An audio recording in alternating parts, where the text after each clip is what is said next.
Now, who is going to play the next James Bond? The actor Pierce Brosnan says it's a given that the next James Bond should be British. In an interview with the Sunday Telegraph, the former Bond suggested that British talent should be prioritised when the franchise's new owners, Amazon MGM Studios, make their decision. 007 has never been played by an American and has only been played by non-British actors twice, by the Australian George Lazenby as well as the Irishman Brosnan himself. Now, James Norton, Aaron Taylor-Johnson and Theo James are just among some of those rumoured names to replace Daniel Craig, as well as the Californian-born Austin Butler. Earlier, I spoke to the writer, author and Bond expert Mark O'Connell about who he thinks the new James Bond will be and the future of the franchise under Amazon.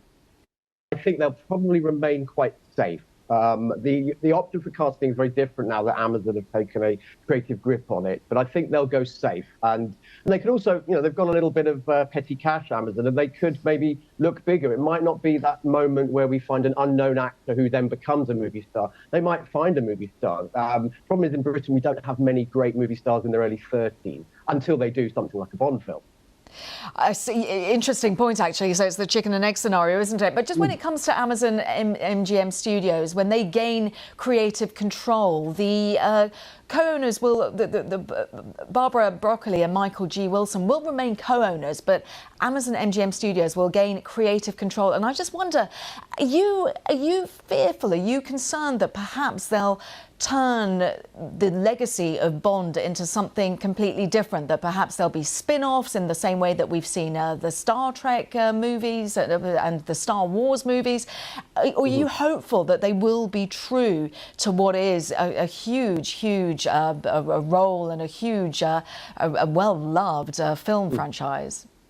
Yeah, it's a precarious moment for the whole Bond character and the Bond, the whole franchise, as you say. I kind of feel they will try and get it right. They're in the movie business. They want to make movies. I don't think they'll muck it up. I think we will get some theatrical movies potentially quite quickly, one or two, and then we might splinter off into possibly The Adventures of Moneypenny or Gardening with Jaws. I'd watch that.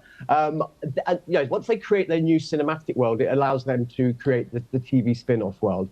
Some of it might stumble, some of it might trip. Star Wars and Disney has been a very good example of that in recent times, and also, a slightly concerning example for fandom out there. But I think they're going to stick to the theatrical. Amazon have got their eye on cinemas, I believe. They've got their eye on production. They've got a few studios. They've got Bray Studios in London, which they've earmarked. That might not be for Bond. They've used it already for Lord of the Rings.